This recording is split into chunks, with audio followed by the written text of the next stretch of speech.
శ్రీమాత్రే నమః. నమస్కారం అండి. ఎలా ఉన్నారు అందరూ? బాగున్నారా? మీరందరూ ఆనందంగా సంతోషంగా ఉండాలని అమ్మవారిని ఎప్పుడూ కోరుకుంటూ ఉంటాను. ధాత్రితో లక్ష్మీప్రియ క్రియేషన్స్ కి స్వాగతం. ఓం నమ శివాయ. హరహర మహాదేవ శంభో శంకర. ఈరోజు ఈ వీడియోలో 16 సోమవారాల వ్రతం ఏ విధంగా ఆచరించాలి, విధి విధానాలు ఏమిటి, పూజ ఎలా చేయాలి, నియమాలు ఎలా పాటించాలి, నైవేద్యంగా ఏం సమర్పించాలి, ఈ వ్రతాన్ని 16 సోమవారాలు ఎలా ఆచరించాలి, ఇలా 16 సోమవారాల వ్రత విధానాన్ని గురించి అన్ని విషయాలు కూడా ఈ వీడియోలో తెలియజేస్తానండి. వీడియోని మాత్రం స్కిప్ చేయకుండా చివరిదాకా చూడండి, మీకు బాగా అర్థమవుతుంది. ముందుగా అయితే ఈ 16 సోమవారాల వ్రతం గురించి తెలుసుకుందాం. ఇవి తప్పనిసరిగా 16 వారాలు చేయవలసి ఉంటుందండి. ఈ వ్రతాన్ని ఏదో ఒక సోమవారం రోజున, మీకు వీలున్న సోమవారం రోజున ప్రారంభించుకోవాల్సి ఉంటుంది. ఈ వ్రతము ఎప్పుడు చేసుకోవాలి అని అంటే ఎప్పుడన్నా చేసుకోవచ్చండి. ఏదో ఒక మంచి సోమవారం రోజున ప్రారంభించుకోండి. అయితే సంవత్సరంలో ఎప్పుడు ప్రారంభిస్తే మంచిది అని అంటే ఆషాఢ మాసంలో ప్రారంభిస్తే చాలా మంచిదండి. ప్రత్యేకంగా ఆషాఢ మాసంలో మాత్రం ప్రారంభిస్తే మనము కార్తీక మాసం వచ్చేటప్పటికి మనకి 16 సోమవారాలు అయిపోతాయి. ఆషాఢ మాసం నుంచి కార్తీక మాసానికి 4 మాసాలు ఉంటాయి. మాసంలో 4 వారాలు చొప్పున చూసుకున్నా మనకి 16 వారాలు అయిపోతాయండి. ఆ శివ పూజకి కార్తీక మాసము ఎంతో పవిత్రమైనది, అలాగే సోమవారాలకి ఎంతో విశిష్టత ఉన్నది. కాబట్టి మనం ఇప్పుడు ఈ ఆషాఢ మాసంలో గనక ఈ 16 సోమవారాల వ్రతాన్ని ప్రారంభిస్తే కార్తీక మాసము అయిపోయేటప్పటికీ మనకి 16 వారాలు పూర్తవుతాయి. మనము ఏదో ఒక సోమవారం రోజున ఈ వ్రతాన్ని మనము పూర్తి చేసుకోవచ్చు. కార్తీక మాసంలో ఈ వ్రతాన్ని మనము పూర్తి చేసినట్లయితే ఈ విశేషమైన ఫలితాలు అయితే కలుగుతాయి. ఈ వ్రతాన్ని 16 వారాలు చేయవలసి ఉంటుంది. అలాగే శివపార్వతుల్ని 16 వారాలు పూజ చేసుకోవాల్సి ఉంటుంది. ఈ వ్రత విధానాన్ని గురించి సాక్షాత్తు పరమశివుడే పార్వతీదేవికి వివరించినట్లుగా మనకు పురాణాల ద్వారా తెలుస్తున్నది. ఎందుకు ఈ వ్రతాన్ని చేస్తారు, ఈ వ్రతం చేయడం వల్ల కలిగే ఫలితాలు ఏమిటి అని అంటే, ఎవరైనా తీవ్రమైనటువంటి సమస్యలతో బాధపడుతున్నప్పుడు, అవి అనారోగ్య సమస్యలు కావచ్చు, తర్వాత ఆర్థికపరమైన సమస్యలు కావచ్చు, ఎన్నో ఏళ్ల నుంచి పెళ్లి కుదరనప్పుడు, ఇలా ఒకటేమిటి అనేక సమస్యల నుంచి గట్టున పడేస్తాడు మన శివయ్య. ఈ పూజ చేసినట్లయితే మనము ఈ పూజ చేయడానికి ఒక పీఠాన్ని ఏర్పరచుకుని, శుభ్రమైన ఉతికిన వస్త్రాన్ని ఏర్పాటు చేసుకుని, అందులో మనము శివపార్వతుల విగ్రహాన్ని కానీ పటాన్ని కానీ ఏర్పాటు చేసుకోవాలి. ప్రతి ఒక్కరి ఇంట్లో కూడా శివపార్వతుల పటం అయితే ఉంటుంది కదా, అది పెట్టుకోండి. లేదు అంటే శివుడు, పార్వతి, గణపతి, కుమారస్వామి కలిసి ఉన్న పటం ఉంటుంది కదండి, అదైనా పెట్టుకోవచ్చు. నేను ఇక్కడ విగ్రహాలు ఉన్నాయండి, నాకు శివపార్వతుల విగ్రహాలు, అవే పెట్టుకున్నాను. అలాగే శివుడు, పార్వతి, అలాగే గణపతి, కుమారస్వామి ఉన్న విగ్రహం కూడా ఉంది, అది కూడా పూజలో పెట్టుకుంటున్నాను. నా దగ్గర పటాలు లేవు, అందుకని విగ్రహాలు నేను పూజలో ఏర్పాటు చేసుకుంటున్నాను.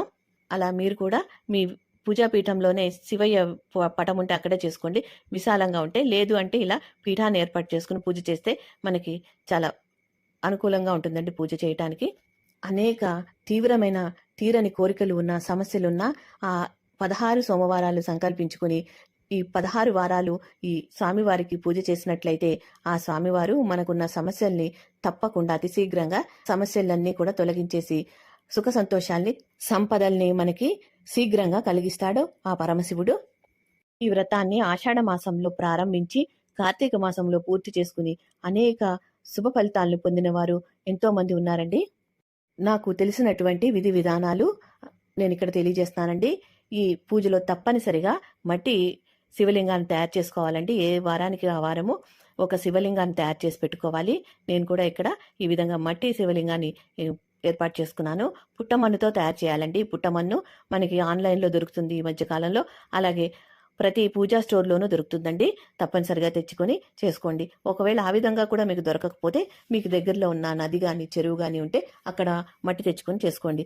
లేదు అంటే తులసికోటలో మట్టి తీసుకునైనా చేసుకోవచ్చండి. తప్పనిసరిగా పార్థివ శివలింగాన్ని చేసుకోవాలి. అలా కూడా మేము చేసుకోలేము, కానీ సోమవార వ్రతం చేయాలి అనుకుంటున్నాము అంటే మీ దగ్గర శివలింగం ఉంటే ఆ శివలింగానికే పూజలు, అభిషేకాలు అవన్నీ చేసుకోండి. ఇక ఈ 16 సోమవారాల వ్రతం చేయాలని అనుకుంటే దీనికి సంబంధించినటువంటి పుస్తకము, వ్రత కథలు అన్నీ కూడా మనకి పూజా స్టోర్లో దొరుకుతాయండి. లేదు అంటే గూగుల్లో మీరు సెర్చ్ చేసినా కూడా PDF అయితే దొరుకుతుంది. లేదు అంటే మోహన్ పబ్లికేషన్స్ అనే ఆన్లైన్లో ఒక వెబ్సైట్ అయితే ఉందండి. అందులో కూడా మీరు ఈ పుస్తకం కోసం ఆర్డర్ అయితే పెట్టుకోవచ్చు. ఆన్లైన్లో మేము పుస్తకాలు తెప్పించుకోలేము అనుకునేవారు ప్లే స్టోర్లోనే స్తోత్ర నిధి అనే ఒక అప్లికేషన్ ఉందండి. ఈ అప్లికేషన్లో మీకు ఎటువంటి పూజకు సంబంధించిన సమాచారము అయినా దొరుకుతుంది, ఏ లాంగ్వేజ్లో అయినా దొరుకుతుంది. ఈ అప్లికేషన్ కంప్లీట్గా మనకి ఫ్రీ వెర్షన్లో ఉంటుందండి. అన్నీ ఏర్పాటు చేసుకున్న తర్వాత ముందుగా ఏకహారతితో దీపారాధన చేసుకుని దీపారాధన కుందులకి పసుపు కుంకుమ గంధం అక్షతలు సమర్పించి దీపజ్యోతికి నమస్కరించుకోవాలి. పురాణాల ప్రకారం ఈ 16 సోమవారాల వ్రతంలో తప్పనిసరిగా మట్టితో చేసిన శివలింగాన్ని పూజించాలి అని ఉందండి. అయితే ఆ విధంగా పుట్టమన్ను లేదు, మేము చేయలేము అనుకునేవారు మీ దగ్గర ఇత్తడి గాని రాగి గాని వెండి గాని శివలింగం ఉంటే ఆ శివలింగానికి అభిషేకాలు పూజలు అయి చేసుకోండి. లేదు అంటే ఒక రుద్రాక్షని స్వామివారిగా భావించి పూజ చేసుకోవచ్చు. ఈ పూజని ఉదయం వేళ చేయాలా సాయంత్రం వేళ చేయాలా అని అంటే ఉదయం వేళ చేయాలనుకున్నవారు ఉదయం వేళ చేయండి, లేదా ప్రదోష వేళ చేయాలనుకుంటే సాయంత్రం అయినా చేసుకోవచ్చు. శివయ్యకి ప్రదోష వేళ చేసే పూజ అంటే చాలా ప్రీతి అండి. కానీ ఉదయం పూజ చేసి సాయంత్రం కూడా దీపారాధన చేసుకుని సింపుల్గా దీప నైవేద్యాలు సమర్పించుకుని పూజ చేసుకోవచ్చండి. లేదా ఉదయము సింపుల్గా చేసుకుని సాయంత్రము మీరు మీ వీలుని బట్టి ప్రదోష వేళలో స్వామివారికి పూజ చేసుకున్నా మంచిదేనండి. ముందుగా ఆ విఘ్నేశ్వరుని పూజించాలి. విఘ్నేశ్వరుడికి షోడశోపచార పూజ కానీ పంచోపచార పూజ కానీ చేసుకోవాలి. నేను ఇక్కడ షోడశోపచార పూజ అయితే చేసుకుంటున్నాను. స్వామివారికి ధూపము దీపము నైవేద్యంగా బెల్లం ముక్కని సమర్పించుకుంటున్నాను. తర్వాత స్వామివారికి కర్పూర హారతిని సమర్పిస్తున్నాను. తర్వాత ఒక కొబ్బరికాయని తీసుకుని నేను ఈ సంకల్పం చెప్పుకోవాలండి. ఈ 16 సోమవారాల వ్రతాన్ని అయితే ప్రారంభిస్తున్నాను. ఈ విఘ్నాలు రాకుండా ఈ పూజని పూర్తి చేయి స్వామి అని ఆ విఘ్నేశ్వరుణ్ణి అలాగే ఆ పరమశివుడిని వేడుకొని ఆ కొబ్బరికాయని సమర్పించుకోవాలి. తర్వాత ఆ శివపార్వతులకి పూజ చేయాలండి. ముందుగా మనము శివుడికి వెలిగించాలనుకున్న దీపాలన్నీ వెలిగించేసుకోవాలి. నేను ఇక్కడ కొబ్బరి దీపాన్ని వెలిగిస్తున్నాను. అలాగే పిండి దీపాలు కూడా ఏర్పాటు చేసుకున్నాను. పిండి దీపాలు కూడా పూజలో వెలిగించుకోవాలండి. పిండి దీపాలు ఆవు నెయ్యి వేశానండి. అలాగే కొబ్బరి దీపంలో నువ్వుల నూనె వేసుకున్నాను. అలాగే స్వామివారి పటానికి ఇరువైపులా కుందులు కూడా ఏర్పాటు చేసుకున్నాను. అవి కూడా ముందు విఘ్నేశ్వరుడి పూజకు ముందే దీపారాధన అయితే చేసుకున్నాను. తర్వాత స్వామివారికి ఆవాహనం పలికి స్వామివారికి అభిషేకం అయితే చేసుకుంటున్నానండి. నా దగ్గర ఇత్తడి విగ్రహం ఉంది, శివలింగం ఉంది. ఆ శివలింగానికి అభిషేకం చేసుకుంటున్నాను. షోడశోపచారాలతో పూజ పూర్తి చేసిన తర్వాత స్నానం సమర్పయామి అన్న చోట అభిషేకం అయితే చేసుకుంటున్నాను. స్వామివారి యొక్క అష్టోత్తర శతనామావళి చదువుకుంటూ పూజ అయితే చేసుకుంటున్నాను. మీరు మీకు వచ్చిన స్తోత్రాలు అవి చదువుకుంటూ పూజ చేసుకోండి. ఈ విధంగా విడివిడిగా పంచామృతాలు, ఆవు పాలు, ఆవు పెరుగు, ఆవు నెయ్యి, పంచదార, తేనె ఇవన్నీ కలిపి పంచామృతాలు ఒకేసారి కలిపేసి వేసుకోవచ్చు. విడివిడిగా మనము అభిషేకం చేసుకోవచ్చు. ఒకదాని తర్వాత ఒకటి వేసుకుంటూ మధ్యలో మళ్ళా మంచినీళ్లు శుద్ధ జలంతో అభిషేకం చేస్తూ స్వామివారికి పూర్తిగా అభిషేకం అయితే చేసుకోవాలి. ఈ పూజ చేయడానికి కొన్ని నియమాలు అయితే ఉన్నాయండి. ముందు రోజే మనము బ్రహ్మచర్యాన్ని పాటించాలి. తర్వాత సోమవారం కూడా బ్రహ్మచర్యాన్ని పాటించాలి. తర్వాత రోజు కూడా మనము బ్రహ్మచర్యాన్ని పాటించవలసి ఉంటుంది. అలాగే ముందు రోజే ఇల్లు గుమ్మాలు శుభ్రం చేసుకోవాలి. తర్వాత గడపకు పసుపు రాసి అందంగా అలంకరించుకొని పూజ ప్రారంభించుకోవాలి. ఉపవాసం ఉండాలా అంటే అవునండి, పొద్దున పూజ చేసి 2 పూట్ల పూజ చేస్తే మంచిది కదండి. పొద్దున పూజ చేసుకున్న వారు సాయంత్రం కూడా పూజ చేసి సాయంత్రము భోజనం చేయవచ్చు. అంత కటిక ఉపవాసం చేయలేము అనుకునేవారు, ఆరోగ్య సమస్యలతో బాధపడేవారు మీరు ఏదైనా పళ్ళు పాలు ఇటువంటివి తీసుకుంటూ పూజ అయితే చేసుకోవచ్చండి. లేదా అల్పాహారం ఏదైనా తీసుకుని పూజ చేసుకోవచ్చు. లేదు ఇలా కాదు మేము ఏమి తినకుండా పూజ చేస్తాము అనుకునేవాళ్ళు, మీరు ఓపిక లేని వాళ్ళు మందులు అవి వేసుకోవాలి కదండి. అటువంటి వారు పూజ అంతా అయ్యే వరకు ఏం తినకుండా ఉండి పూజ అయిన తర్వాత మీరు అల్పాహారం కానీ పళ్ళు కానీ తీసుకోండి. 2 పూట్ల పూజ చేసుకోవాలనుకునేవారు ప్రొద్దున పూట పూజ అయ్యే వరకు ఏం తినకుండా ఉండి టిఫిను లేకపోతే భోజనము మితంగా తీసుకోండి. అలాగే సాత్విక ఆహారాన్ని తీసుకోండి. ఉల్లి వెల్లుల్లి వేయని ఆహారాన్ని తీసుకోండి. తర్వాత సాయంత్రం వరకు ఏం తినకుండా ఉండి సాయంత్రము పూజ అయిన తర్వాత మీరు మళ్ళా సాత్వికమైన ఆహారాన్ని తీసుకోండి. ఈ విధంగా అయితే ఉపవాస నియమాలు పాటిస్తూ పూజ చేసుకోవచ్చు. అలాగే ఈ సోమవార వ్రతాన్ని ఆచరించే వాళ్ళు తప్పకుండా ఉదయాన్నే తలస్నానం చేయాల్సి ఉంటుందండి. అలా అని షాంపూలతో రుద్దుకోకూడదు.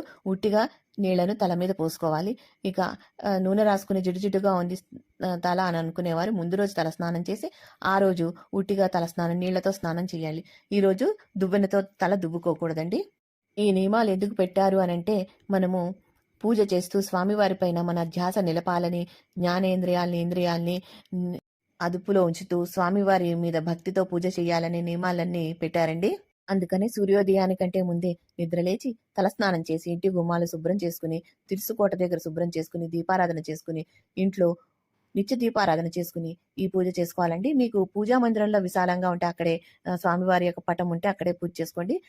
ఆ శివపార్వతుల పటం ప్రతి ఒక్కరి ఇంట్లోనే ఉంటుంది కదా, అక్కడే పూజ చేసుకోండి. లేదు అంటే ఈ విధంగా విడిగా పీఠాన్ని ఏర్పాటు చేసుకుని పూజనైతే చేసుకోండి. ఎక్కడైతే పూజ చేయదలుచుకున్నామో అక్కడ ఆవు పేడతో గాని పసుపుతో గాని అలికి చక్కగా పిండితో ముగ్గులు పెట్టి దానిపైన ఒక పీఠం పెట్టి ఆ పీఠం పైన ఉతికిన వస్త్రాన్ని పరిచి దానిపైన మనము స్వామివారి యొక్క పటం గాని విగ్రహాన్ని గాని ఏర్పాటు చేసుకుని పూజ ప్రారంభించుకోవాలి. ఇటువంటి ప్రత్యేకమైన పూజ చేసేటప్పుడు ఈ విధంగా పీఠాన్ని ఏర్పాటు చేసుకుని పూజ చేస్తే చాలా మంచిదండి. ఈ 16 సోమవారాల వ్రతము పూజలో తప్పనిసరిగా స్వామివారికి గోధుమ రవ్వతో నైవేద్యాన్ని తయారు చేసి సమర్పించుకోవాల్సి ఉంటుందండి. అన్నవరం సత్యనారాయణ స్వామి వారికి ఏ విధంగానైతే నైవేద్యంగా ప్రసాదం తయారు చేస్తామో ఆ విధంగా గోధుమ రవ్వతో మనము బెల్లము వేసి నెయ్యి వేసి చక్కగా నైవేద్యాన్ని తయారు చేసి సమర్పించుకోవాలి. పూజ అంతా అయిన తర్వాత ఈ నైవేద్యాన్ని 3 భాగాలు చేసుకోవాలి. ఒక భాగాన్ని మనము ఇంటికి అతిథిని పిలిచి ఆ అతిథికి ఈ నైవేద్యాన్ని సమర్పించుకోవాల్సి ఉంటుంది. లేదా ముత్తైదుకి వాయనంగా ఇస్తాం కదండి, పిలిచి వాయనం ఇస్తాం కదా ముత్తైదుకి, ఆ వాయనంలో ఈ నైవేద్యాన్ని సమర్పించి ఇవ్వవచ్చు. లేదు అంటే ఎవరైనా ఒక సద్బ్రాహ్మణుడికి ఈ నైవేద్యాన్ని సమర్పించుకోవచ్చు. 3 భాగాల్లో 2వ భాగము పశువులకి మూగజీవులకి పెట్టాలండి. మనకి ఆవులు ఉంటే గనక ఆవుకు కూడా తినిపించవచ్చు. 3వ భాగాన్ని ఎవరైతే పూజ చేసుకున్నారో వారు ఇంట్లోని వారు కుటుంబ సభ్యులందరూ కూడా ఈ నైవేద్యాన్ని ప్రసాదంగా స్వీకరించాలి. ఇక్కడ నేను పంచామృతాలతో అభిషేకం అయిపోయిందండి. ఆ అభిషేకాన్ని మనం తీర్థంగా తీసుకోవచ్చు. పక్కన అట్టు పెట్టి పూజ అంతా అయిన తర్వాత తీర్థంగా తీసుకోవాలి.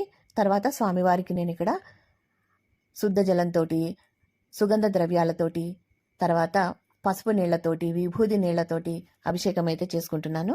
ఈ విధంగా అభిషేకం చెయ్యాలి అని అనుకునేవారు మీ దగ్గర పటం ఉంటే పటానికి కానీ లేదా పార్థివలింగానికి కానీ ఊరికే ప్రోక్షణ చేయాలండి. లేదు అంటే ఇలా శివలింగం ఉంటే చక్కగా అభిషేకం అయితే చేసుకోవచ్చు.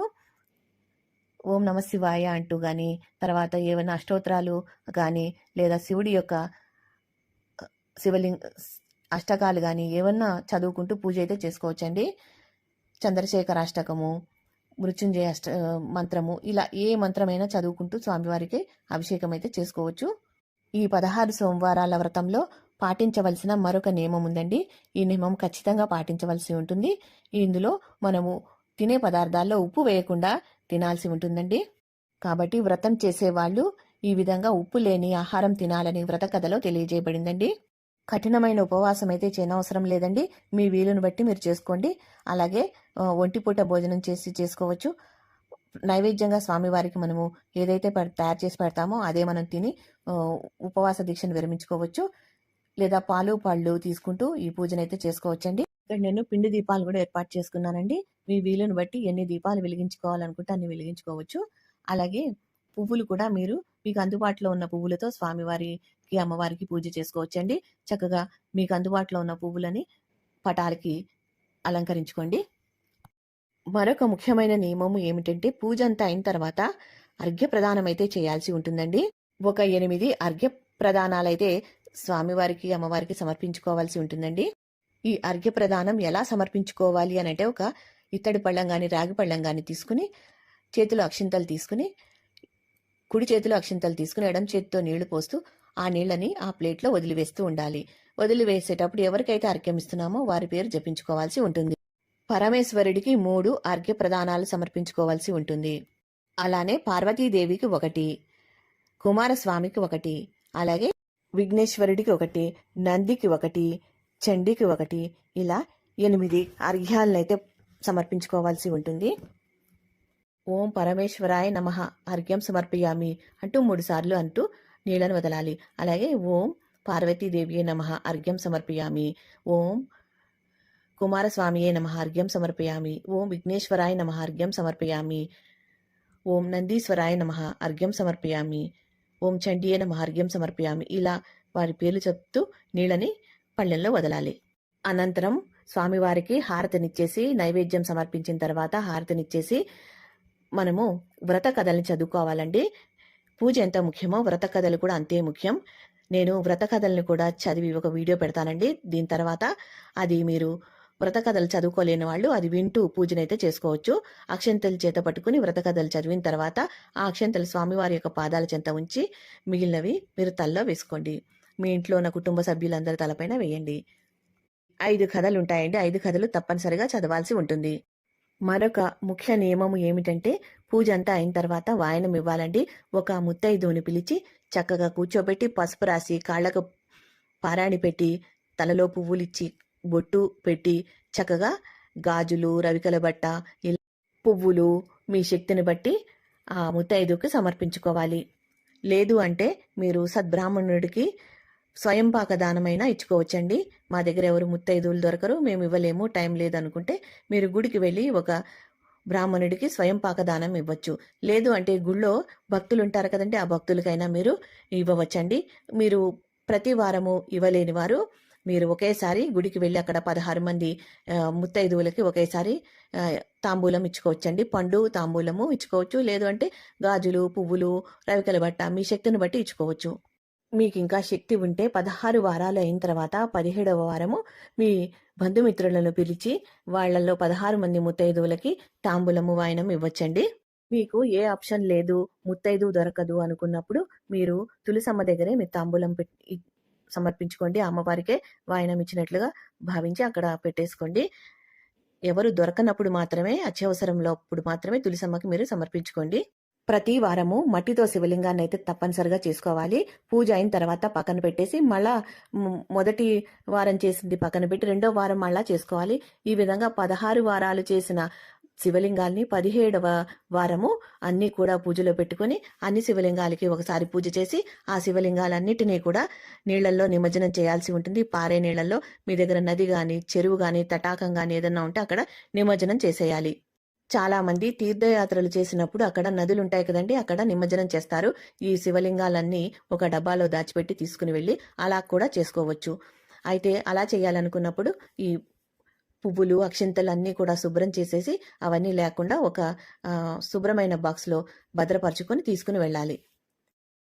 మాకు కుదరదు, అలా చేయలేమని అనుకునేవారు తప్పనిసరి పరిస్థితుల్లో ఏ రోజు శివలింగాన్ని ఆ రోజు మీరు ఒక బకెట్లో కానీ లేదా ఏదైనా శుభ్రమైన పాత్రలో కానీ నీళ్లు పోసుకుని ఆ పాత్రలో పసుపు, కుంకుమ, గంధం, అక్షతలు సమర్పించి గంగాదేవిగా భావించి ఆ గంగలోనే మనము ఆ గంగా నీళ్లలోనే నిమజ్జనం చేయాల్సి ఉంటుంది. లేదు అంటే మనకి నదులు అవి అందుబాటులో ఉంటే గనక 16 రోజులు చేసిన శివలింగాల్ని 17వ వారము తీసుకొని వెళ్ళి అక్కడ నదిలో ఆ నదికి కూడా మనము పసుపు, కుంకుమ, గంధం, అక్షంతలు, తాంబూలము సమర్పించి హారతినిచ్చి ఈ శివలింగాల్ని నిమజ్జనం చేయాల్సి ఉంటుంది.